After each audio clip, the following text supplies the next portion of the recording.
कृपया योगा म्हणू नका, भारतीय नावं तशीच्या तशीच उच्चारा, ज्ञानेश्वरा म्हणू नका, विवेकानंदा म्हणू नका, तुकारामा म्हणू नका. अपभ्रंश.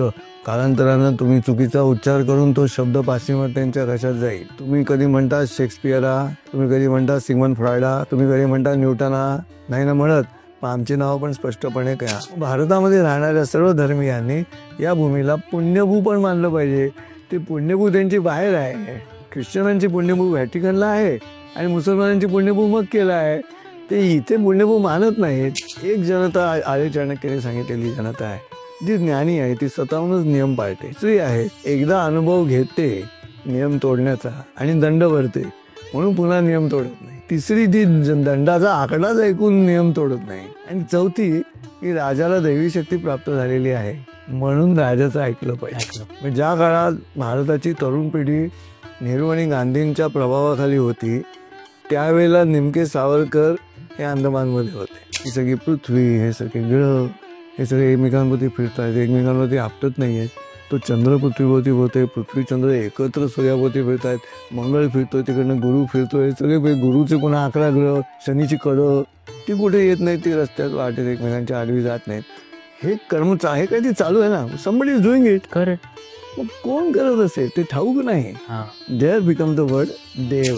एखाद्या स्त्रीला, सिगरेट पिणाऱ्या स्त्रीला पुरुष सिगरेट पेटवून देत आहे, हे भारतीय संस्कृतीचं प्रतिनिधित्व होऊ शकत नाही. And transfer this kunku from his hands to his hands. One two deep transfer under my control. Open your hands. Open your hands. हात वर येतात नाही. 1 2 3. Open your hands.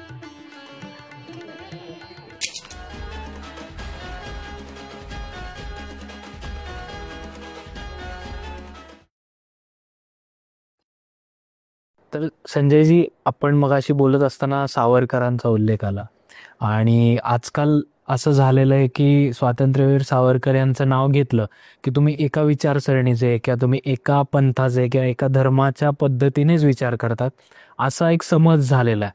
तर याविषयी तुम्हाला काय सांगावंसं वाटेल? हे अलीकडच्या काळात एक शब्द आहे, narrative. Setting of the narrative. आणि मीडिया ते करत असते. म्हणजे आता नवीन नाही, तसे फार पूर्वीपासून चालू आहे. त्यामुळे इंग्रजांनी काय केलं की कृतिशील विरोध जिथे जिथे आढळला, इंग्रजांनी जिथे जिथे कृतिशील विरोध आढळला तिथे तिथे त्यांनी ही ट्रिक वापरलेली आहे, नरेटिव्ह सेट करण्याची. आणि त्यामुळे त्यांना तसं पाहायला गेलं तर गांधींचा विरोध हा इंग्रजांना सोपा होता, कारण तो निरुपद्रवी विरोध होता.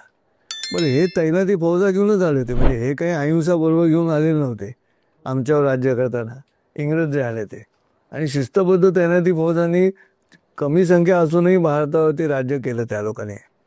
प्रश्न असा आहे की हे पारतंत्र्य आहे, ही करण्याची भूमिका पहिला महत्त्वाचा मुद्दा आहे. खरं. त्यामुळे पारतंत्र्य कधी असतं श्रोते माहिती आहे का? जेव्हा राजाचा जन्म ह्या मातीत झालेला नसतो, त्याच वेळेला ते पारतंत्र्य असतं. म्हणजे कृष्णानं कंसाचा वध केला, कारण कंस दुष्ट होता, दुराचारी होता. पण श्रोतेहो लक्षात ठेवा, कंसाचं राज्य पारतंत्र्य नव्हतं. आमचा राजा वाईट होता. बघा, यात फरक आहे. राजा आमचा आहे आणि वाईट आहे. किंवा रावण झाला तरी सुद्धा तो रावण जो आहे तो वाईट असण्याची क्रिया जी आहे तिथे पारतंत्र्याचा मुद्दा येत नाही. श्रीलंका त्यावेळेला आतच होती. म्हणजे रामाच्या वेळेला लंका लंका असं जरी म्हटलं तरी जननी जन्मभूमीचं स्वर्गात अभि घरी असे ह्याचा जो विभाग मांडलेला आहे रामाने, तो ह्या पद्धतीनंच मांडलेला आहे. म्हणजे मारुतींनी लंका पूर्ण न जाण्यापाठीमागे ही पण भूमी आपलीच आहे, ही भूमिका आहे म्हणून फक्त निरोप देण्यापुरती जाळलेली आढळते.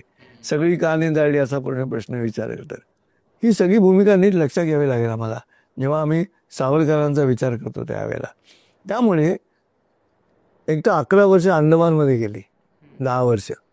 म्हणजे ज्या काळात भारताची तरुण पिढी नेहरू आणि गांधींच्या प्रभावाखाली होती, त्यावेळेला नेमके सावरकर हे अंदमानमध्ये होते. त्यामुळे मुळात आमच्या लढ्याला जी निरुपद्रवी नपुंसकता आली त्या लढ्याला, खरं असं घडत नाही साऱ्या जगावरती. तुम्ही सांगा, हे जर सत्य असतं अहिंसेचं तत्व, तर आत्ता इस्रायल आणि हमास युद्ध झालं असतं का? नाही. युक्रेन आणि रशियामधलं युद्ध झालं असतं ना, तर ते युद्ध झाले नसते.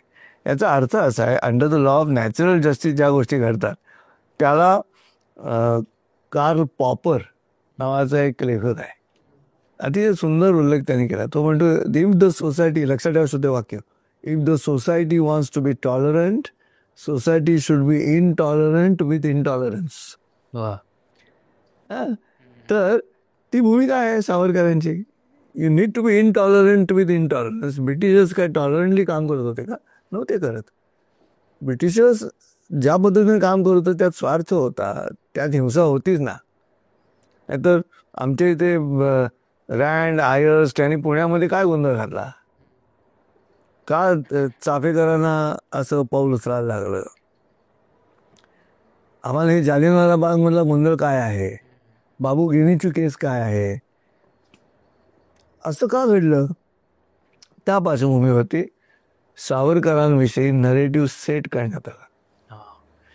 काँग्रेस जी आहे तेव्हापासूनची, त्यावेळेला दुसरे पक्षच नव्हते. त्यामुळे काँग्रेसला डॉमिनेट कसं केलं जाऊ शकतं, त्यात नेहरू घराणं आहे, नेहरूंच्या दृष्टिकोनातून येणारी जी मंडळी आहेत ती भारतीय संस्कृतीशी निगडीत नाहीत. आणि ते स्वतः नेहरूसुद्धा भारतीय संस्कृतीबरोबर विरघळलेलं व्यक्तिमत्व म्हणावं तर तसं नव्हतं. याचं कारण आपल्या संस्कृतीमध्ये एखाद्या स्त्रीला, सिगरेट पिणाऱ्या स्त्रीला पुरुष सिगरेट पेटवून देत आहे, हे भारतीय संस्कृतीचं प्रतिनिधित्व होऊ शकत नाही. आणि आता हे तर पुराणाने फोटो सगळं सिद्ध झालेलं आहे. त्यांचे चांगलं की बरोबर, ते योग्य की अयोग्य हे नंतरचे मुद्दे आहेत. परंतु सावरकरांसारखं नेतृत्व जर भारताला मिळालं तर गडबड होणार. आणि हे सॅम माणेकशांचं पण मत आहे.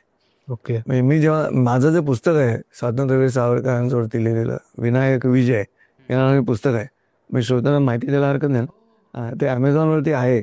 विनायक विजय संजय उपाध्याय असं तुम्ही टाकलं की तुम्हाला ॲमेझॉनवरती ते पुस्तक घरी मागवता येईल. त्याच्या मलपृष्ठावरती मी सॅम माणेकशाने पुण्यामध्ये जेव्हा सावरकरांच्या पुतळ्याचं अनावरण केलं तेव्हा सॅम माणेकशांच्या भाषणाचा एक परिच्छेद तिथे छापलाय. बरं. ते असं म्हणाले की सावरकर, तुम्ही जर पंतप्रधान असता तर आम्हाला ढाक्याहून परत बोलावलं गेलं नसतं. इतकंच कशाला, तुमच्या परवानगीशिवाय आम्ही रावळपिंडीवरती सुद्धा तिरंगा फडकावला असता. हा जो मुद्दा आहे ना, तो मुद्दा इंग्रजांनी आधीच ओळखलेला आहे. आणि मी चरित्र लिहिताना माझ्या वाचनामध्ये इंग्लंडहून आलेली जी पत्रं आहेत इथल्या भारतीय अधिकाऱ्यांना, त्यामध्ये एक पत्रात असा उल्लेख आहे की महाराष्ट्र आणि बंगाल या दोन राज्यांवरती लक्ष ठेवा. या दोन राज्यांमधले मध्यमवर्गीय जसे वागतात तसा हा देश चालतो. बर. फार महत्वाचं आहे ते. आणि क्रांतिकारकांची संख्या, म्हणजे पुणे आणि क्रांतिकारक याची सांगडच आहे सगळ्या रचनेमध्ये. त्यामुळे स्वाभाविक आहे इंग्रजांनी तेच केलं. गांधीजींना महत्त्व येईल अशा पद्धतीने रचना ठेवली. त्याचं अंदमानमधलं सावरकरांचा तुरुंगवास बघा आणि आगाखान पॅलेसमधला गांधींचा तुरुंगवास बघा. दोन्ही याच्यामध्ये जमीन आसमानाचं अंतर आहे. हे अत्यंत रडू येईल अशा परिस्थितीमध्ये सावरकरांचं अंदमानमधलं जगणं आहे. आणि इथे तर सगळ्या पैसा सुखसोयी सकट तुरुंगात आहेत माणसं. कोणाबद्दल व्यक्तिगत रागाचा मुद्दा नाही, पण चुकीचं अध्यात्म चुकीच्या ठिकाणी स्टेकवर लावलं गेलं. सुरुवातीला ते म्हटलं की विश्वाचं अध्यात्म आणि राष्ट्राचं अध्यात्म यात फरक आहे. राष्ट्राच्या अध्यात्मामध्ये कृतिशीलता आहे आणि ती आमच्या इथे आली नाही, कारण आम्ही गांधींचं अध्यात्म ग्राह्य मानलं सातत्यानं. करेक्ट. आज जागतिक स्तरावरती गांधींचं अध्यात्मच खरं आहे किती झालं तरी, अहिंसेचं, पण ते राष्ट्राच्या अस्तित्वासाठी उपयोगाचं नाही. आता हे अध्यात्म सगळं जग जेव्हा मान्य करेल ना तेव्हा शक्य आहे. जग नाही मान्य करत आहे, तेही तुम्हाला मी उदाहरण सांगितलं मग. त्यामुळे सावरकरांच्या बाबतीमध्ये सावरकरांचा विचार जो आहे तो, रत्नागिरी पर्वामध्ये सावरकर असताना काही ब्राह्मण त्यांना भेटायला गेले. त्यामुळे शतचंडीचं अनुष्ठान करायचं आहे. अच्छा. तर काही देणगी मिळेल का असं विचारण्याला गेले ते. तर ते सावरकर म्हणाले, हो देणगी देता येईल, काय मला जमेल तेवढी देता येईल, तर आपण असं करूया. मग त्यांनी सफरचंद दिली आलेल्या ब्राह्मणाला त्या. तर ती त्यांनी आपल्या जोळीत टाकली. तर सावरकर म्हणाले की आपण खाऊया नाही ती सफरचंद. तर ब्राह्मण हसले, म्हणे ह्या माणसाने दिले नाही, आता आपण एकत्र खाऊया. म्हणलं मी त्यालाही त्यातला हिस्सा पाहिजे काय. तर म्हणजे ठीक आहे, पण मग कापणार कसे. तेव्हा सावरकर हसले, म्हणाले म्हणून मी तुम्हाला आपण खाऊया म्हटलं, कारण 6 इंचाचा चाकू ठेवायची परवानगी आहे शासनाची, तेवढा तरी जवळ ठेवा. शस्त्रेण रक्षते राष्ट्रे शास्त्र चिंता प्रवर्तते. शास्त्र चिंता निर्माण करतं. आता हा मुद्दा भारतीय अध्यात्मातल्या त्यावेळचे जे कोणी स्टॉलवर्स असतील त्याला पडणारा नाही. करेक्ट. आणि पुन्हा सावरकरांना तिथे मान्यता नाही. बरोबर. परत सावरकरांचं प्रॅक्टिकल अध्यात्म आहे त्यांचं, पण त्यांनी जो पोथी लिहिलीच ना दुर्गादास विजय नावाने, प्रश्न असा आहे की हे प्री कन्सिव्ड नोशन्स म्हणतात, पूर्वग्रह गर्भित. अच्छा.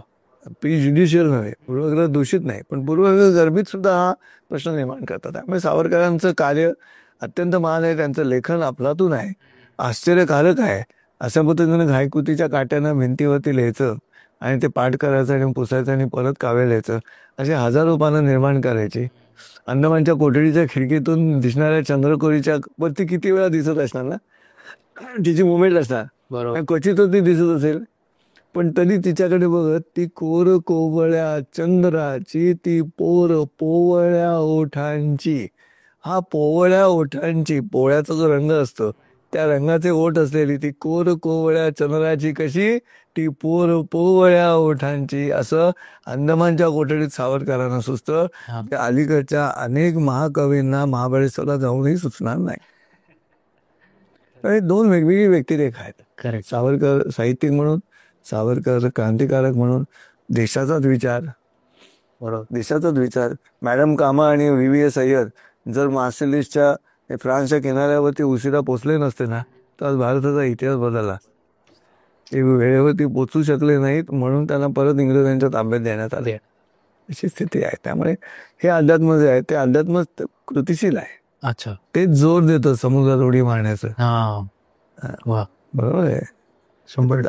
हे तेच या अशा पद्धतीनं. पण गांधीवादामध्ये सावरकरांना करून मी म्हटलं ते नरेटिव्ह सेट करण्यात आलं. ते चुकीचं. की हा म्हटलं की हिंदू, पण हिंदूची व्याख्या कुठे वाचली या लोकांनी. हिंदूची सावरकरांनी दिलेली जी व्याख्या आहे त्या व्याख्येमध्ये सगळा भारत आहे. सिंधू सिंधू पर्यंत यस्य भारत भूमिका पितृभू पुण्यभूश्चैव सवई हिंदू रीती स्मृता. सिंधू पर्यंत, सिंधू नदीपासून कन्याकुमारीपर्यंत या समुद्रापर्यंत आणि बंगालच्या उपसागरापासून अरबी समुद्रापर्यंत पसरलेली भूमी जो पितृभू आणि पुण्यभू मानतो तो हिंदू. मग भारतामध्ये राहणाऱ्या सर्व धर्मियांनी या भूमीला पुण्यभू पण मानलं पाहिजे. ते पुण्यभू त्यांची बाहेर आहे. ख्रिश्चनांची पुण्यभू व्हॅटिकनला आहे आणि मुसलमानांची पुण्यभू मक्केला आहे. ते इथे पुण्यभू मानत नाहीत. बरोबर. आणि म्हणून संत गाडगेबाबांनी जेव्हा बाबासाहेब आंबेडकरांना सल्ला दिला, असं मी वाचनात माहिती झालं की कुठचा धर्म स्वीकारू, मला हिंदू धर्मात राहायचं नाही. गाडगेबाबा म्हणाले मान्य आहे. त्यातल्या चालीरीती रूढी परंपरा या सर्वसामान्य माणसांसाठी अत्यंत जाचक आहेत आणि त्या जातीच्या जोरावरती हा गोंधळ चालू आहे. अशा वेळेला करायचं असेल तर त्यांचं एक वाक्य आहे गाडगे म्हणतात की भारतात जन्मलेला धर्म निवड. आणि मग बाबासाहेब आंबेडकरांनी बौद्ध धर्म स्वीकारला, कारण तो शीख धर्म घ्या, बौद्ध धर्म घ्या, हे जैन धर्म घ्या महावीरांचा, हे भारतात जन्मलेले धर्म आहेत. आणि आता जगात लढाया चालत ना त्या भारतात न जन्मलेल्या धर्मांच्या चालू आहेत. लक्षात ठेवा, एक तरी पार्टी त्या धर्मांपैकी एक असते. आणि ह्या सगळ्या बॅकग्राऊंडवरती सावरकरांचे प्रॅक्टिकल विचार या व्याख्येमुळे आलेले. हे काँग्रेसला मान्य होणं कठीण होतं, इंग्रजांना मान्य होणं कठीण होतं. म्हणजे मग नरेटिव्ह सेट करायला लागेल. ते नरेटिव्ह आत्ता गायच सेट केलेलं आहे, म्हणून हे प्रॉब्लेम आत्ता गायच अजूनही ते चालतं. नाही तर मी पॉडकास्टवरती जाहीरच सांगतो तुम्हाला की भारतीय सहिष्णुतेचा विचार मी माझ्या कार्यक्रमात मांडत असे, गप्पा स्टँडवर. मी म्हणत असे फखरुद्दीन अली अहमद राष्ट्रपती झाले तेव्हा दंगल झाली नाही. झाकीर हुसेन राष्ट्रपती झाले तेव्हा दंगल झाली नाही.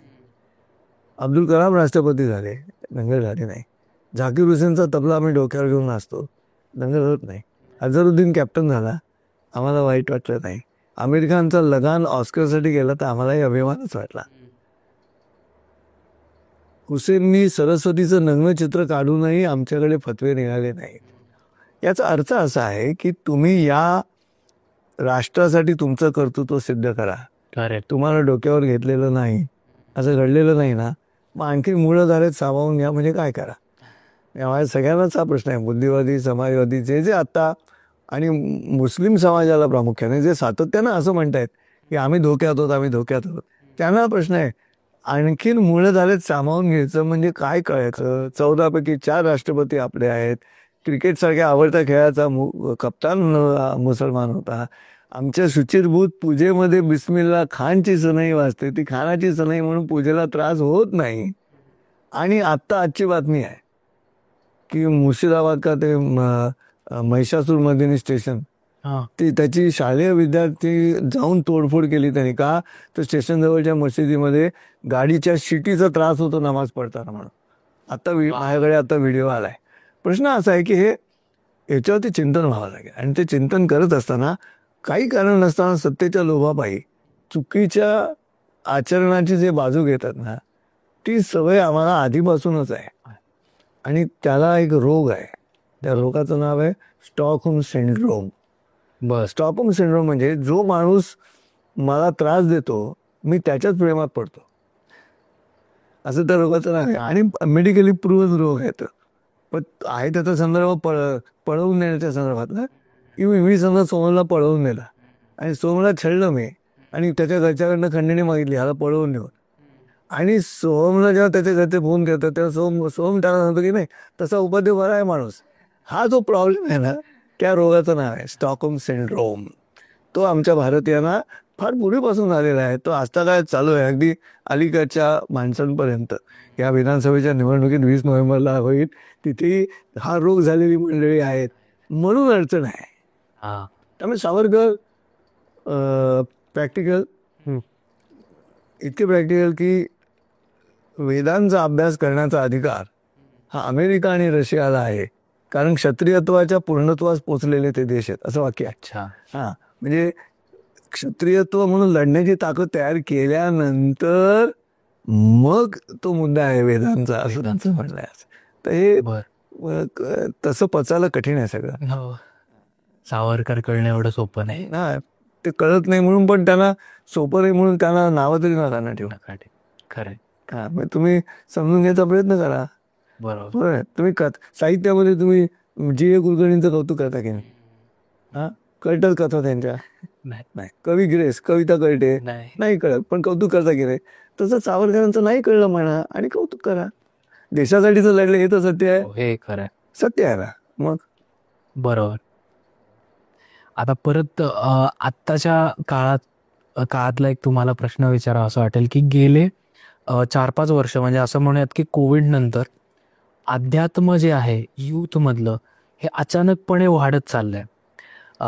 एकाने याचं चांगलं पण वाटतं की आपण परत त्या मूळ काय म्हणतात आपल्या संस्कृतीकडे वळतोय. पण एका अर्थी असं आहे की लोक फक्त चमत्कारांवरच विश्वास ठेवायला लागलेत की एखाद्याने चमत्कार दाखवला तरच हा आध्यात्मिक माणूस आहे किंवा याच्याकडे सिद्धी आहेत वगैरे अशा पद्धतीने. तर ह्या ओव्हरऑल पर्स्पेक्टिव्हकडे तुम्ही कसं बघता? पहिल्यांदी देव ही संकल्पना जी आहे, दैवी किंवा देव, त्याचे 2 सोपे उत्तर तुम्हाला सांगतो. वेद, विद हा मूळ संस्कृत क्रियापद आहे. विद, टू नो इंग्लिशमध्ये.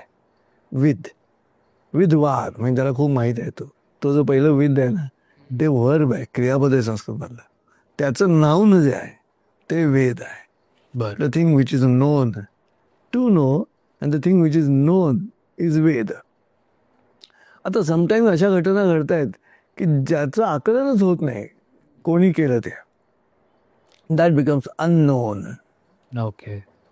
आणि वेदाचं अननोन होण्यासाठी मराठी भाषेच्या रचनेमध्ये 2 अक्षरी शब्द अक्षर जागा बदलतात आणि काना मात्र जोडाक्षरं तशीच राहतात. देअर बिकम्स देव. जो ठाऊक आहे तो वेद आहे, जो ठाऊक नाही तो देव आहे. तुम्ही म्हणाल हा शब्द छळ आहे किंवा खेळ चाललाय, पण खेळ. मग दुसरं उदाहरण देतो मी. जे वाक्य नाही ते काव्य. बरं, तिथे उ आणि क ने आपापल्या जागा बदलल्या. बरोबर. जे तप केलं की पत मिळते तुम्हाला, अक्षराने जागा बदलल्या. जे शय म्हणजे झोपून राहिलं की यश मिळत नाही.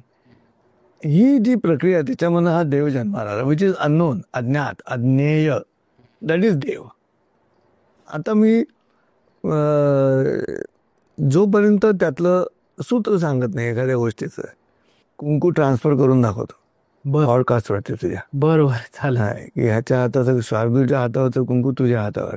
बर. आता जोपर्यंत मी ते सांगत नाही तोपर्यंत इथं चमत्कार. करेक्ट. असे हात कर, तू पण असे हात कर, तू पण असे हात कर. हा, थोडं एका लेवलला ठेवतो नाही, म्हणजे कॅमेराला पण दिसेल व्यवस्थित. ह्याकडे मुठी बंद करून घ्या. हां, आता तुम्ही ह्याच्या हातावरती कुंकू लावा. हां, ह्याच्या हातावरती लावा. हां, ते आता असं कर. हां, आता मी सोडतो, दोन्ही गोष्टी करू शकतो, इंग्लिश बोलू शकतो, संस्कृत मंत्र पण म्हणू शकतो, पण आपण इंग्लिशमध्ये करू. I appeal to the gods of magic to prove existence in this hall and transfer this kunku from his hands to his hands. Going to deep trance. Stay under my control. Open your hands. Open your hands. हात ओले कर. नाही, 1 2 3. Open your hands. मी आता तुम्ही पाहिलं की आम्ही शार्दूलच्या हातावरचं कुंकू मी ह्याच्या हातावरती केलं. आता हा मुद्दा श्रोतेवर जर मी एक्सप्लेन केला मी कसं केलं ते, तर सोहमला आश्चर्य वाटते. म्हणजे संजय उपाध्ये ज्ञानी माणूस आहे. शार्दूललाही वाटे घेऊ संजय उपाध्ये ज्ञानी आहे, पण त्यांनी सांगितलं आम्हाला कसं केलं त्याचं. It was a trick. पण मी सांगितलंच नाही. आणि मला काही गोष्टी सोहमकडनं हव्या असतील त्याच्या भल्याच्या करून घ्यायच्या, तर सोहम माझ्यावरती दैवी म्हणून बघणार, उपाध्यांच्यावरती चमत्कार म्हणून बघणार, आणि मग त्या श्रद्धेपोटी त्याच्या भल्याच्या काही गोष्टी मी त्याच्याकडनं करून घेणार, जो तो करत नाही, सांगू नाही. समजा तो सिगरेट पित असेल आणि मला त्याची सिगरेट सोडायची आहे, तर तो सगळ्या सर्वसामान्य माणसांमध्ये विश्वास ठेवणार आहे, पण माझ्या चमत्कारावरती, ट्रिकवरती चमत्कार म्हणून विश्वास ठेवून तो माझ्या श्रद्धेमध्ये येईल. आणि तो माझ्या श्रद्धेमध्ये आला की मी त्याला सांगेन की हे होईल, पण ते सिगरेट सोडायला लागेल तुला. तर आता काय की हा दैवी म्हणून सांगतोय मला सिगरेट सोड म्हणून, म्हणून तो ऐकण्याची शक्यता आहे. भारतीय संस्कृतीमध्ये जे 4 प्रकारची जनता सांगितली त्याच्यामध्ये ही एक जनता आहे जी दैवी शक्तींवरती विश्वास ठेवून जगते. एक जनता आर्य चाणक्याने सांगितलेली जनता आहे जी ज्ञानी आहे, ती स्वतःहूनच नियम पाळते. दुसरी आहे ती एकदा अनुभव घेते नियम तोडण्याचा आणि दंड भरते, म्हणून पुन्हा नियम तोडत नाही. तिसरी ती दंडाचा आकडाच ऐकून नियम तोडत नाही. आणि चौथी की राजाला दैवी शक्ती प्राप्त झालेली आहे म्हणून राजाचं ऐकलं पाहिजे या भूमिकेमध्ये. आणि अशा 4 जनता सर्व दूर सर्व पृथ्वीवरती आजही अस्तित्वात आहेत. त्यामुळे अगदी तू म्हणाल तुझा पुढारलेला देश असला तरी मदर तेरेसांचा चमत्काराने त्यांना संत पदवी देण्याची क्रिया व्हॅटिकन सिटीनं केलीच. याचा अर्थ किती शिकलेले असले तरी त्या एका मुद्द्यावर जिथे अज्ञात आहे तिथे हा मुद्दाही घ्यायला आहे आणि त्याचं अस्तित्व मान्य करायला पाहिजे. हायवेवरती जर एखादा अपघात झाला आणि कारवाला पळून गेला आणि डेड बॉडी पडले रस्त्यावरती, पंचनामा झाला, भारतीय दंड संहितेखाली नोंद होते की नाही, अज्ञात कार चालकाच्या विरोधात गुन्हा नोंदवण्यात आला. चालक ठाऊक आहे नाही, पण गुन्हा नोंदवला, पण अज्ञात आहे चालक, एवढं तर मान्य केलं. तसंच आहे ही सगळी पृथ्वी, हे सगळे ग्रह, हे सगळे एकमेकांवरती फिरतात, एकमेकांवरती आपटत नाही आहेत. तो चंद्र पृथ्वीवरती होतोय, पृथ्वी चंद्र एकत्र सूर्याभोवती फिरत आहेत, मंगळ फिरतोय, तिकडनं गुरु फिरतोय, सगळे गुरुचे पुन्हा 11 ग्रह, शनीची कडक ती कुठे येत नाही, ती रस्त्यात वाटेत एकमेकांच्या आडवी जात नाहीत. हे कर्मच आहे काय, ते चालू आहे ना, समबडी इज डुईंग इट. मग कोण करत असेल ते ठाऊक नाही. देअर बिकम द वर्ड देव. त्यामुळे तरुणांच्या बाबतीमध्ये आता करोना झाल्यानंतरचे जे मृत्यू आहेत त्या भयापोटी अध्यात्म जन्माला, जेव्हा भयापोटी अध्यात्म जन्मताना ते कुचकामी असतं, त्या अध्यात्माचा उपयोग नाही. जे जिज्ञासेपोटी जन्माला येतं ना, ते जे ज्ञानापोटी जन्माला येतं ना ते खरं. भयापोटी अध्यात्म जन्माला येऊन चालणार नाही आहे. आणि मृत्यूची कल्पना जी आत्ता मांडली गेली आहे ते अटळ आहे, मान्य आहे, पण यू कॅनॉट बिलीव्ह ना. आज संध्याकाळी माझ्या घरामधला सख्खा माझा भाऊ आहेच माझ्यासमोर आणि करोनामुळे ॲडमिट झाला, 2 दिवसात गेला, आणि मला त्याचा चेहराही बघता न येता डायरेक्ट निळ्या पिशवीतून निळ्या आकाशात त्याला नेलं गेलं. हे विश्वास कसा ठेवणार होतं? Who is doing this? There comes the god. इथे ह्युमन इमॅजिनरी जो ट्रॅजेक्टरी आहे इमॅजिनेशनची ती काहीच करू शकत नाही. तुम्ही कल्पने पलीकडचं घडतं. मग आजच्या तरुणांना बाकीच्या गोष्टी कळल्या नाहीत, पण मृत्यू कळला डोळ्यात देखत करोनामध्ये. आणि तो मृत्यू कळल्यामुळे आता त्यांना भय निर्माण झालाय. हा, आणि ते भय आहे म्हटल्यानंतर दे वॉन्ट सपोर्ट समवेअर. मग तो सपोर्ट कुठून मिळू शकतो? तो पाश्चिमात्य भोग या विषयात नाही, तो भारतीय अध्यात्मामध्येच सपोर्ट आहे, मरणाच्या बाबतीतला मुद्दा. कारण ते दोन्ही आपापल्या हातातले नाहीत, जन्म आणि मृत्यू. करेक्ट. आणि त्या भारतीय अध्यात्मात ते शक्य आहे, ते समजावून सांगता येऊ शकतं. एक गोष्ट सांगू, हो, पोपट ओरडत होता झाडावरती शिट्या वाजत, आणि यम आला. हा, आणि यम त्या पोपटाकडे बोल म्हणाला, हे कसं शक्य आहे? मग पोपट घाबरला. यमच ओरडतोय म्हटल्यानंतर उडाला. पण घाबरलेला होता, त्यामुळे किती उडतोय त्याला कल्पना नाही. हाय अल्टिट्यूडला गेला एकदम. तिथे गरुड भेटला. गरुड म्हणाला पोपटाला, तुझा एरिया नाही, तू इथे काय करतोयस? तो म्हणाला, यम माझ्याकडे बघून म्हणतोय हे कसं शक्य आहे? बहुतेक मला मृत्यू आलेला दिसतोय, तर म्हणून घाबरून आलो म्हणाला. तर गरुड म्हणाला, त्याला सवय आहे यमाला असं छोट्या छोट्या प्राण्यांना पक्ष्यांना घाबरवण्याची. तू बस माझ्या खांद्यावर, मी तुला हिमालयाला गुहेत नेऊन लपवतो, तर यम काहीच करू शकणार नाही. हा खुश. गरुडाने लगेच त्याला समाजसेवा म्हणून आपल्या खांद्यावर घेतलं, गुहेत नेऊन लपवलं हिमालयाच्या. परत येताना गरुडाला यम भेटला. तर हिमालयाला म्हणे, इकडे आले का त्या छोट्या पक्षाला घाबरवतेस? मला घाबरव, मी विष्णूचं वाहन आहे म्हणून काय मॅनेजमेंट कोटा नाही, मला घाबरवता हिंमत असेल तर. असं हा म्हणाल्यानंतर गरुड म्हणाला, ते म्हणाला, मी कुठे त्याला घाबरत होतो, मग तू का ओरडत होता त्या पोपटाकडे बघून? हे कसं शक्य आहे? तुम्हाला माझ्याकडच्या वहीमध्ये नोंद आहे की हा पोपटाचा मृत्यू पुढच्या 5 मिनिटात हिमालयात लिहिलेला आहे. मी विचार करतो हे कसं शक्य आहे. श्रोते, गरुडाला कळलं की मी अत्यंत सहृदयतेनं पोपटाला जी मदत केली ना, मी त्याला त्याच्या मृत्यूच्या ठिकाणी नेऊन ठेवला. हा, इथे नशिबाचा भाग आला. श्रोते, इथे तुम्ही काही करू शकत नाही. ती भूमिका आत्ता करोनाच्या माध्यमातून जन्माला आली. You cannot change. मी सकाळी ज्योतिषाने सांगितलं तुम्हाला 98 वर्ष आयुष्य आहे म्हणून, पत्रिका बघून तो संध्याकाळी करोनाने ॲडमिट होतो आणि दुसऱ्याशी जातो. हे काय आहे? आणि त्याला समाधानकारक उत्तर किंवा त्याचं पॅसिफिकेशन या गोंधळाचं हे भारतीय अध्यात्मामध्ये उपलब्ध आहे. उपलब्ध आहे. बर बर. आणि ते असं आहे की जेव्हा म्हणतो मला शांती हवी आहे, आय वॉन्ट पीस, त्याच्यामध्ये भारतीय अध्यात्म म्हणतो रिमूव्ह आय वॉन्ट पीस म्हणला, रिमूव्ह आहे. मग काढला रिमूव्ह वॉन्ट ऑल्सो. अच्छा, काय काय हवं आहे ते काढला, उरलेला पीस आहे. पीस. तेव्हा मी तर माझ्या कार्यक्रमात सरळ सांगतो की बुद्धी आणि मन या आकाशामध्ये ना श्रोतेवर ढग ठेवू नका. कोणतेच ढग नाही असता का, हे पांढरे पण नाही त्यांनी काळे पण ढग, निरभ्र आकाश. म्हणजे काय करायचं असं, बुद्धीमध्ये ढ ठेवायचा नाही, म्हणजे ज्ञानी व्हायचं.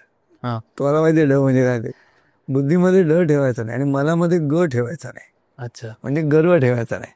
ज्या दिवशी तुम्ही तुमच्या बुद्धीतून ढ काढाल आणि मनामधला ग काढाल, हे ढ ग आपल्या शरीरातून गेले, बस तेच अध्यात्म आहे, दुसरं काही अध्यात्म नाही. वा, खरं. त्यामुळे तरुणाला, मी आता माझ्याकडे गुरुकुलात अनेक तरुण आहेत, त्यांना हे माझं गुरुकुल आवडतं. आणि तुम्हालाही कोणाला हवं असेल तर आत्ता नंबर लिहून घेता की स्क्रीनवरती नंबर टाकून असं काही करता? मध्ये आपलं डिस्क्रिप्शनमध्ये टाका. हां, माझा फोन नंबर आणि माझा ईमेल आय डी मनकरारीप्रसन्न@gmail.com. वा, असा ईमेल आय डी आहे. जरूर या गुरुकुलात, वेगळं गुरुकुल आहे, पंथ नाही, संप्रदाय नाही. नाही. कल्ट आला की डिफिकल्ट आहे, आपल्याला डिफिकल्ट व्हायचंच नाही आहे. Correct correct. आता ह्या सगळ्यावरून असं वाटतं की स्वामी विवेकानंदांसारखं अध्यात्म आपण फॉलो करायची गरज आहे. बरोबर आहे. विवेकानंद म्हणाले की science and spirituality together will bring harmony to the mankind. हे त्यांचं वाक्य आहे. करेक्ट. करेक्ट. शास्त्र आणि अध्यात्म याला एकत्र आणायचं, आणि ते आहे. म्हणजे तुम्ही ज्ञानेश्वरी वाचली म्हणजे आध्यात्मिक आहात, पण ज्ञानेश्वरीमध्येच उदय अस्ताचेनी प्रमाणे सूर्याचे न चालता चालणे, हे कोपर्निकसच्या आधी 250 वर्ष माऊली सांगतात की सूर्य स्थिर आहे आणि ग्रह फिरत आहेत. आम्हाला 1543 साली कोपर्निकसने सांगितलं, म्हणून आम्हाला शाळेत शिकवलं, आमचा सेट केला नरेटिव्ह की हे तिकडनं झालं ज्ञान आणि तेच पुढारलेले आहेत, आम्ही वाचलंच नाही. सकाळी उठल्यानंतर ध्येय सदा सवितृ मंडल मध्यवर्ती नारायण सरसीजा सनसन्निविष्टा केयुरवान मकर कुंडलवान किरीटी हारी हिरणमय वपुधृत शंखचक्रा मंडल मध्यवर्ती म्हणजे काय श्रोते हो? मंडल ग्रहांचं मध्यवर्ती तो कोण आहे? तिथे सूर्य आहे. तो हे आम्हाला ठाऊक असल्याशिवाय का श्लोक आहे हा? फक्त काय आहे हे आम्हाला ठाऊक आहे, त्याचं आम्हाला अप्रूप वाटत नाही, कारण ते डे टू डे लाईफ मधलं आहे, दैनंदिन जीवनातली माहिती असल्यामुळे आम्हाला त्याचं अप्रूप वाटलं नाही. ते पाश्चिमात्यांना वाटतं आणि ते वाटल्यामुळे त्यांनी त्याची जाहिरात केली आणि आम्हाला जाहिरातीची सवय नाही. आता पॉडकास्ट केला सो मी म्हणून संजय उपाध्ये तुम्हाला एवढी बडबड तरी तुमच्या समोर आली ना, तर संजय उपाध्येचे एवढे उद्योग कुठे ठाऊक होते? ती जाहिरात करायला लागेल. ती 65वी कला आहे. 14 विद्याने 64 कला, तरी 65वी कला जाहिरात मध्ये आहे. कळणार कसं? नाही तर करेक्ट, कळणार कसं तुम्हाला? अगदी बरोबर. नाही, आता पॉडकास्टच्या थोडं शेवटाकडे येताना मला तुम्हाला विचारावं असं वाटेल की तुमच्या व्याख्यानात तुम्ही सांगता की श्वास, विश्वास आणि आत्मविश्वास, तर याच्यातला फरक जो आहे तो मी बघितलाय, पण लोकांना एकदा तुम्ही परत एकदा सांभाळ. एक लक्षात घ्या की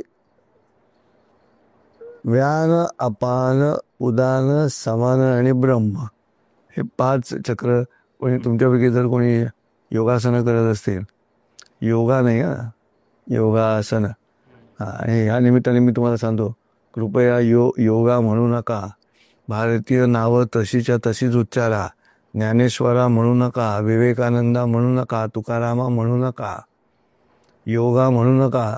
अपभ्रंश, कालांतरानं तुम्ही चुकीचा उच्चार करून तो शब्द पाश्चिमात्यांच्या घशात जाईल.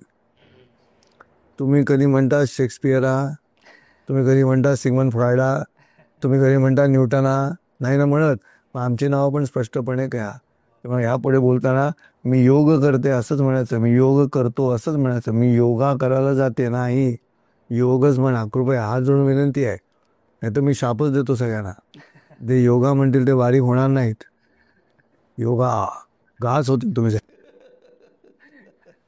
असं तर सगळ्यात महत्त्वाचा मुद्दा काय आहे, तर शरीरामध्ये खेळती 2 गोष्टी आहेत. एक आहे रक्त आणि एक आहे श्वास, जो शरीरावर फिरतो. बाकी काही हलत नाही ना. हाडं मोठी होतात पण अशी हलत नाहीत, स्वतःहून काही हालतात होत नाही ना. तर श्वास जो आहे तो उदाहरण मी इथे, तर जेव्हा तुम्ही ब्रीद इन करता त्यावेळेला यू गेन अ कॉन्फिडन्स. श्वास रोखून धरला आणि गुदमरला पाण्याखाली, तर तुम्हाला काय लागतो जिवंत राहण्यासाठी? श्वास. तो श्वास लागतो. याचा अर्थ मी पाण्याबाहेर असताना सुद्धा मला श्वास लागतोच, फक्त तो प्रतिक्षिप्त क्रियेमध्ये आहे. मी तो मुद्दाम घेतो असा करता त्याच्या पाठीने मागे नाही, तो येतो जातो येत होत असतं. बरोबर. आता त्याला मुद्दाम मध्ये आणायचा.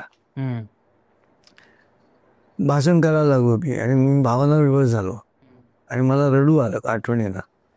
काय शांताबाई शेळके यांची पैठणी नावाची कविता सादर करताना आजीची आठवण झाली, आजीच्या पैठणीची, आणि मी माईकवरतीच भावना विवश झालो. तर मी काय करायला हवं, तुम्ही थांबायला हवं आणि असं श्वास घेतला की तुमचं दुःख पॅसिफाय होतं. तो श्वास घेण्याचा मुद्दा आला. तर एक त्या श्वासाने काय झालं, म्हणून मग पुढचा शब्द पण आला, तो आहे विश्वास. अच्छा. त्यामुळे श्वास घेतल्यामुळे विश्वास निर्माण होतो, कॉन्फिडन्स येतो. मग कॉन्फिडन्स आल्यानंतर तुम्ही त्याच्यावरती अधिक चिंतन केलं की तो तुमच्या सोलकडे जातो अँड देअर इट बिकम्स आत्मविश्वास. तुमच्या सेल्फ कॉन्फिडन्सवरती जाता तुम्ही. म्हणून क्वालिटी ब्रीदिंग हे आयुष्याचं सूत्र आहे. क्वालिटी ब्रीदिंग, श्वासाचा दर्जा ह्याच्यावरती तुमचं आयुष्य अवलंबून असणार आहे. कळलं की नाही? त्यामुळे तुमचा श्वास कसा घेतला जातो हा व्यायाम रोज करायचा. मग तो कसा करायचा, तर दररोज 5 मिनिटं सकाळी आणि रात्री झोपताना स्वतःचा श्वास ऐकायचा. बरं. 2 मिनिटासाठी फक्त रोखून धरायचा नाही, रेचक करायचं नाही, कुंभक करायचं नाही. कुंभक म्हणजे श्वास भरलेला, रेचक म्हणजे श्वास सोडलेला. काहीच करायचं नाही, नुसता नॉर्मल दीर्घ श्वास घ्यायचा, दीर्घ श्वास सोडायचा. असं 5 मिनिटं. तो साऊंड आहे ना, का जो साऊंड आहे ना, तो आपल्याच कानाने ऐकायचा. आपल्याला दुसऱ्यांचं ऐकायचं नाही आहे ना, नका ऐकू. आपला श्वास ऐकायला काय हरकत आहे? बघा त्यातून किती फरक पडतो. आपला श्वास ऐकायचा. आणि पुन्हा सांगतो, हे ऐकणंच महत्त्वाचं आहे. आत्ता पॉडकास्टसाठी संजय उपाध्यायांचा शर्ट कसा आहे, जॅकेट कसं आहे, ह्याच्याकडे अरे सोहमनी दाढी काढली वाटतं, असलं काही चर्चा न करता ऐका. कारण हे एकच इंद्रिय आहे, ज्ञानेंद्रिय, जे बंद नाही करतायत. करेक्ट. बाकीची 5 ज्ञानेंद्रियांमध्ये 4 ज्ञानेंद्रिय तुम्हाला श्रोते बंद करता येतात ठरवून. बरोबर. दुर्गंधी आली तुम्हाला श्वास रोखता येतो, डायबिटीज असेल तुम्हाला रसायनं रोखता येते, वस्तू गरम आहे तुम्हाला स्पर्श रोखता येतो, कतरिना कैफचा आयटम सॉन्ग चालू आहे, डोळे बंद करता येतात. कोणी करत नाही पण डोळे बंद करता येतील, बरोबर आहे. मला कान नाही बंद करता येत. आणि म्हणून human behaviour is directly related with years and not eyes. म्हणून गीतेत कृष्ण म्हणतो तत् शृणु, माझं ऐक. ऐक म्हणजे काय, नुसतं हिअर नाही, लिसन म्हणजे आचरणात पण आण. आचरणात आणल्याशिवाय घरामध्ये ऐकतोच की आपण. 10वीची परीक्षा आली जवळ, हा अभ्यास करत नाही, कधी ऐकणारे कोणास ठाऊक. हा कधी ऐकणारे कोणास ठाऊक आपल्याला ठाऊक आहे का, नाही. ते ऐकणं म्हणजे काय, आचरणात आणणं. जागा कधी होणार आहे माहिती नाही, तो जागाच आहे टी व्ही बघतोय म्हणजे, पण तरी जागा कधी होणारच आई म्हणते. तोच कृष्ण पहिल्यांदाच सांगतो त्याला, उत्तिष्ठ जागृत. हा अॅनाटॉमिकली रिव्हर्स क्रम नाही का गीतेमध्ये. आपण दररोज तुम्ही काय करत असतो, आधी जागे होता आणि मग उत्तिष्ठ, बरं अंतराळामध्ये. कृष्ण त्याच्या पुढे म्हणतोय उत्तिष्ठ आणि मग जागृत. उत्तिष्ठ झाल्यानंतर पुन्हा जागृत कसलं आहे, तिथे ज्ञानाचा मुद्दा आला, तिथे अध्यात्माचा मुद्दा आला असतो. आणि त्यामुळे हा जो सगळ्यात महत्त्वाच्या गोष्टी आहेत त्या श्वास, त्या तुम्ही श्वास कसा घेता याच्यावर सारं अवलंबून असतं. श्वास बंद झाला की मग तुम्ही काहीच करायचं नसतं, लोक बघून देतील तुमचं काय करायचं ते. पण क्वालिटी बिल्डिंग महत्त्वाचं, दॅट बिकम श्वास, विश्वास आणि आत्मविश्वास. वा. आणि आता पॉडकास्ट एंड करताना तुमची एक म्हणजे सगळ्या श्रोत्यांनी नक्कीच तो व्हिडिओ बघितला असणार आहे, तो नमस्कार आणि गाडी रिलेटेड तुम्ही सांगता, तर तो एकदा प्लीज आमच्यासाठी म्हणून रिपीट. माझं म्हणणं असं आहे ना की सारं जग तुम्हाला हसवण्यासाठी आसुसलेलं असतं, तुम्ही हसत नाही. म्हणजे तुम्ही जर नीट बाहेर बघितलं ना तर तुम्हाला अनेक गोष्टी शोधते हो ज्या तुम्हाला हसू येतील अशा असतात. मी त्यावेळी मस्त मजा असतो, कारण मला, मी एकटा असलो तरी मला जग हसवत असतं. मी जाता जाता विशाल महिला सहकारी बँक असा बोर्ड वाचला तरी मला हसू येतं की अरे हा शब्द चुकीच्या जागी लागला की काय, बँकेला विशाल म्हणायचं आहे ना खरं. तर ही जी गंमत आहे ना ती अनुभवत. तसं मी देवाला नमस्कार करणारी मंडळी जी असतात ना त्यांच्याकडे बघून मी पण हसतो. कसे नमस्कार करतात ते, कुठच्या खुणा कुणाला करायच्या ही पण अक्कल नाही. तुम्ही जे 2 अवयव वापरताय नमस्कार करताना, ओठ आणि घाल, ते काय देवाला नमस्कार करण्यासाठी वापरले जातात का. तो बिचारा तिकडे आतून लाजून चूर झालेला. तर पुण्यामध्ये मी चाललो होतो रिक्षामधला आणि पुढे एक पहिल्यांदा स्कूटर वाला आहे असं वाटलं, नंतर ती वालीच निघाली. त्याला कपड्यामुळे कळत नाही मुलगा मुलगी. आणि सिग्नलची पद्धत तशी पुण्यासोडाच भारतात अलीकडे कमीच झाली आहे. तर ती मुलगी मध्ये मध्ये थांबली रस्त्याच्या आणि तिने मान असं करून, असं नाही काय, मी रिक्षावाला विचारलं काय रे केलं तिने, तर तो म्हणाला परीक्षा चालू आहे, तिने दगडूशेठ गणपतीला नमस्कार केला. आता मला आश्चर्य वाटलं, म्हटलं तिने नमस्कार केला खरा, पण गणपतीला कसं करणार की कोणी नमस्कार केला ते, कारण हे बांधून ठेवलेलं हल्ली मुली बांधतात ना ते अतिरेक्यांसारखं.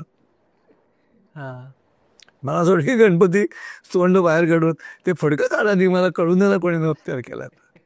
आणि ज्ञानेश्वर माऊली आळंदीला संजीवन समाधीमध्ये विचार करत बसले की मी हरिपाठाचा पहिला अभंग का रचला, देवाचे द्वारी उभा क्षणभरी, त्याने मुक्ती चारी साधी येल्या, स्वरूपता सलोकता समीपता आणि सायुज्यता, या चारी मुक्ती मिळण्याचं सामर्थ्य त्या क्षणामध्ये आहे. पण तो हा छंद आहे.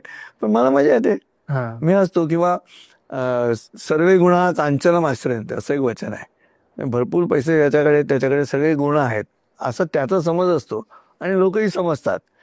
तर आता अलीकडच्या काळात मी माझ्या मुलीला शाळेत सोडायला जायचो, त्यावेळेला अनेक स्त्रिया कारमधून आपल्या मुलीला सोडायला, चांगली गोष्ट, समृद्धी आहे. कार घेऊन सोडायला आला तर ते 40 दरवाजे एकदम लॉक होतात ना असा आवाज. तर त्याला प्रदर्शनाचा मुद्दा असतो, लोकांना कळलं पाहिजे की माझ्या गाडीला ऑटो कॉप आहे. तर त्याला लगेच उतरल्या मुलीला घेऊन ते लॉक करत नाही. त्या अर्धा क्रॉस केला रस्ता की मग ते तुला कर. मग तुम्हाला हसायला मला हसू येतं बघितलं की. आणि किंवा IT क्षेत्रामधले भरपूर पगार असलेले तरुण आहेत, तर ते कार म्हणा होंडा सिविक तर पगार भरपूर असल्यामुळे गाडी पण मस्त आहे. आणि मग USB प्लेअरमध्ये किंवा CD प्लेअरमध्ये किशोरी आमोणकरांचा यमन राग. का तर रात्री पानवाल्याजवळ इतर मित्रांशी बोलताना की आय एम सो एज्युकेटेड आणि मी क्लासिकल पण ऐकतो स्टेटस सिम्बॉल म्हणून. आणि मग मित्राशी बोलताना काय गायले बाई, असं जसं की यांच्या वर्गातच होती असं तुझं वर्णन करायचं. आणि आणि बाजूला बायको बॉयकोट बॉयकोट ती बाजूला बसलेली. मग ती सुद्धा बसली होती कशी, मग तिच्या चेहऱ्यावरती असे भाव असतात श्रोते हो की मी त्याला गाडी घेऊन दिली जी नसिबी असं बायकोच्या चेहऱ्यावर भाव असतात. आणि ती सुद्धा अशी गणपतीसारखी बसलेली असते, एक हात असा खिडकीत आणि दुसरा त्या नवऱ्याच्या पाठीमागे असा. आणि मग असं सगळे देहाकडे तुच्छतेने बघत असं बघत असते. आणि मागच्या सीटवर एक मुलगा किंवा एक मुलगी उलटं तोंड करून. आईबाप आयुष्यात कोणत्या रस्त्यावर ना आले बघत संपलं आयुष्य. सो तो याचं नाव आहे माहिती आहे, याचं नाव आहे दर्प.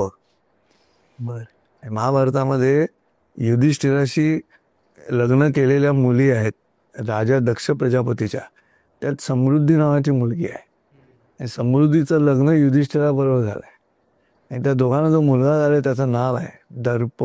महाभारतातलं नाव आहे दर्प. याचा अर्थ काय की सज्जन आहेत माणसं, पण समृद्धीबरोबर संयोग झाल्याबरोबर एक दर्प अंगात येतो. आणि तो मला नेहमी अशा पद्धतीनं हसवत राहतो. माझ्या कार्यक्रमात मी सांगतो, हॉटेलमध्ये नवरा बायको चिरली लहान मुलाला घेऊन, त्यांच्या एकच मुलगा ना हल्ली. पूर्वी कसं होतं अष्टपुत्र सौभाग्यवत. बरं, मग आले हम 4, मग आले हम 3 आणि 2, हम 2 हमारे 3, मग हम 2 हमारे 2, मग आता हम 2 हमारे 1च. आणि अलीकडे म्हणतो तो एकच पण नको, मग एकच पण नको, हम 2 पण एकमेकांना नको. कारण आम्ही मग ते लिव्ह इन रिलेशनशिपमध्ये, आम्हाला काहीच नको. त्यामुळे हिंदूंची संख्या जी कमी झाली ना भारतातली, तो हा प्रवास आहे श्रोते. कारण बहुसंख्य कमी व्हायचं कारण हे आहे. म्हणून आता जे गोंधळ उडतोय ना आमचा, ते संख्या कमी होत चालली का अष्टपुत्रावरनं इकडे आलो म्हणून. असं सांगायचं म्हणतात, ती एक मुलगी नवरा आणि ते हॉटेलमध्ये शिरले. हॉटेलचा मॅनेजर काय विकायलाच बसला हॉटेल. त्यामुळे तो आलेल्या तरुण नवऱ्याला हॅलो गुड इव्हनिंग सर, आज काय खूप दिवसांनी, आज काही कारण नसताना तो खूप दिवसांनी वाक्य. आता ह्यांनी लगेच सांगायला पाहिजे ना की मी पहिल्यांदाच आलो म्हणून, ते तो सांगत नाही. तो काय करतो, तो त्याने दिलेला आदर अंगावरती घेतो तो आलेला नवरा. आणि मग जाऊन बसतात टेबलावरती समोरून बसतो. तर बायको अशी मान खाली घालून WT म्हणजे वाकडं तोंड. खाली छोटे सोपे लागतात ना. हा नवरा तो काय झालं की म्हणते, तू आधी येऊन गेलायचं हॉटेलमध्ये. तुम्हाला नाही, मी पहिल्यांदाच आलो. मग तो काय म्हणाला, आज खूप दिवसांनी. आता हा माझ्यासाठी विनोद असू शकतो. तुम्ही पण असे डोळे उघडे ठेवा, म्हणजे कंटाळे येत नाही. येता आता तुम्हाला असे विनोद दिसतात. माझ्या गाडीला स्कूटरवाला येऊन थांबला, हेल्मेट घातलेला, आणि मागे बाई असेल. तर ती बाई असं स्कूटरवरती असं हात ठेवून त्याच्या कानाशी काय ते पेट बोलत असते. मी लगेच काच खाली करतो तिकडची, काय बोलतात ऐकण्यासाठी, मला काही विनोद मिळतो का त्यातून. आणि नेहमी लक्षात ठेवा, मी असं नक्की नाही, पण मी असं सूत्र काढलं आहे की हेल्मेट घातलेला पुरुष आणि मागे बाई म्हणजे ती बायको असते. म्हणजे आता हेल्मेट नसताना ते तुम्ही बघा, मी विनोदाचा भाग झाला. पण माझं काय म्हणणं आहे, मला असं वाटतं की सोहमने रिक्वेस्ट केली, मन करायला प्रसन्न म्हणल्या 2-4 गोष्टी मी तुमच्यासमोर एवढ्यासाठी मांडल्या की smile is a shortest distance between 2 people. हसण्यावर असं वळण आहे की ते कित्येक गोष्टी सरळ करतं. त्यामुळे आध्यात्मिक पॉडकास्ट, अध्यात्माचे अनेक विषय मी त्याच्या पॉडकास्टचे बघितले. दरवेळेला तर्जनी गावात खोसून सॉलिड काहीतरी. भारतीय अध्यात्म तसं नाही आहे सुद्धा. It's so simple. आयुष्य सुंदर करणारा अध्यात्म आहे. उगाच त्याला गहन करण्यात काय अर्थ आहे ना, असं माझं म्हणणं आहे. पटला तर उपक्रम, नाही तर उपद्व्याप. वा वा. तर संजयजी, तुम्ही आमच्या पॉडकास्टवर आलात आणि एवढा वेळ दिलात त्याबद्दल तुमचे खूप खूप आभार. आणि लोकांना नक्कीच आपला पॉडकास्ट हा आजचा भाग आवडला असेल. एक वेगळ्या पद्धतीने तुम्ही समजावून सांगितलं आणि खरंच आत्ता लोकांना सामान्य लेवलला येऊन, जसं तुम्ही सांगितलं की त्यांच्या लेवलला येऊन अध्यात्म कळणं खूपच गरजेचं आहे. आणि आय एम शुअर की ते त्यांना आज कळालं असेल आणि लोक आपल्याला डिमांड करतीलच की याचा पार्ट 2 झालाच पाहिजे. त्यामुळे आपण नक्कीच पार्ट 2 करूयात. तुम्हाला ओव्हरऑल कसं वाटलं आज? नाही, अप्रतिम. शेवटी असं आहे की तुमच्या मनात काय आहे ते जेवढ्या लोकांपर्यंत जाईल तेवढं आवश्यक असतं. एक. आणि दुसरी गोष्ट, माझा व्यक्तिगत हेतू हा व्यक्तिसापेक्ष नाही, पंथ नाहीच आहे माझा. त्यामुळे व्यक्तिसापेक्षतेपेक्षा जगाचं भलं. वा. तर मी कार्यक्रम सुरू करतो त्याच्यात सुद्धा माझं म्हणणं असं आहे की performing social reformation through performing art. वा वा. समाजामध्ये आवश्यक ते बदल परफॉर्मिंग आर्टकडनं गेले पाहिजेत अशी रचना. ओन्ली एंटरटेनमेंट हा भारतीय मार्ग नाही आहे. भारतीय मनोरंजनाचा मार्ग सोहम मध्ये मनोरंजन आणि दोन्ही किनाऱ्यांवरती ज्ञान किंवा प्रबोधन, वा. तरच ते अख्खी कला पूर्ण. नुसती करमणूक म्हणली की मग 4-5 उलटे सुलटे फडके मारले रंगाचे ब्रशचे आणि मॉडर्न आर्ट म्हणून लावलं तरी मग लोक फसतात त्याला. तसं नाही खरं पाहिलं का. त्यामुळे मलाही आनंद असतो या माध्यमातून तुझ्या मंडळींपर्यंत मला पोचता येईल, श्रोत्यांपर्यंत. नाही, थँक्यू सो मच. आणि तुम्ही जे पुस्तकाबद्दल सांगितलं आणि गुरुकुलाबद्दल सांगितलं तर त्याची माहिती डिस्क्रिप्शनमध्ये दिलेली आहे. संजयजींचा नंबर दिलेला आहे, त्यामुळे लोक डायरेक्टली कॉन्टॅक्ट करू शकतात. आणि नक्कीच आम्ही पुढचा भाग लवकरच घेऊन येऊ. आणि संजयजी, आमचा एक रिच्युअल आहे स्वीट पॉडकास्ट. पॉडकास्ट एंड करताना फिस्ट बमने पॉडकास्ट एंड. आणि आमचा एक काय म्हणतात अध्यात्म केंद्र असल्यामुळे श्री स्वामी समर्थ आम्ही म्हणतो. शाबास. आमचा सगळ्यांना तुझ्या माहितीसाठी सांगतो हा की प्रवचन माझी चालू असताना टीव्हीवरती लोणावळ्याला 2 मंदिर आहेत होळकर स्वामींची. एक मूर्ती उभी आहे आणि एक बसलेली आहे. करेक्ट. तर तुझ्या माहिती आहे ती मूर्ती माझ्या हस्ते बसवली गेली प्रवचनकार म्हणून. मी तिथे बसून ते जपाच्या वया त्या मूर्तीच्या खाली टाकून ती 2 टनाची मूर्ती क्या माझ्या हस्ते बसवली गेली. क्या बात. त्यामुळे हा योग आहे हो की मी तुमच्या पॉडकास्टवर नाही खरंच. तर आपण श्री स्वामी समर्थ म्हणून पॉडकास्ट एंड करू. श्री स्वामी होय. आणि श्रोते या मोठे 1.25 लाखाच्या नाहीत.